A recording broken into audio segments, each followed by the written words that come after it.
Welcome to Enigma, the DVD magazine created exclusively for magicians.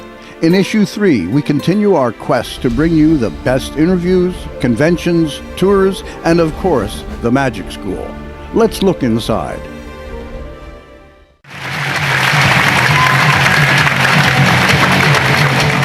Caruso and I started performing in Reno as street performers. We both had full-time jobs, and on the weekends we would go to whatever festival was in town or just downtown Reno, and we would do the Metamorphosis illusion all day long and pass the hat afterwards.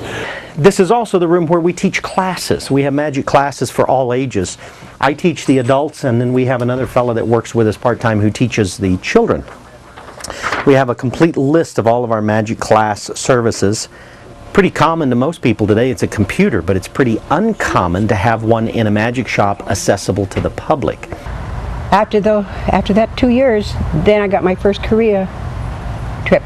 Really? You went right from there to a professional career like overnight? Yep. Wow. Oh yeah. That's pretty good. So, and how long did you do the Korean tour? Oh, the Korean tour, that was about 6 weeks. And now you say, okay, there's a rule in magic, you never repeat a trick, but I will repeat it again, this time by covering the glass with the napkin. You're not going to see it when the olive appears underneath the glass.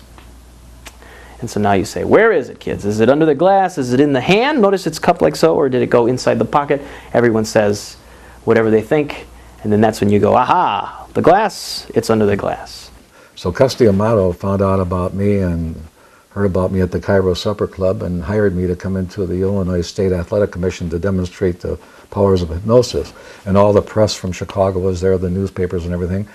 And I hypnotized a guy, told him he has no feeling in his body, and Frankie Mastro's an ex-fighter who's a sports writer for the Tribune, put on a glove, and I told him he had no feeling.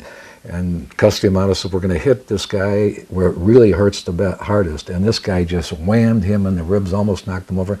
Didn't wink an eye, didn't feel at all. The reason is that we've been able to create an environment in which people feel safe, an environment in which people feel they can exercise their creativity and not going to be laughed at, where they can have fun, where people like each other and treat each other with respect. And those are the things we really teach when we teach magic. You get into some venues and there's all they got is restrooms, and you don't want to. Personally, you may have to change in there, but I don't like to, because you got to leave your street clothes someplace, and your wallet and your change, and then everybody tells you don't carry your wallet and your change and your car keys in your pocket while you're performing. They leave bulges and they rattle and so forth. Blackstone would always come by the depot and load his show in.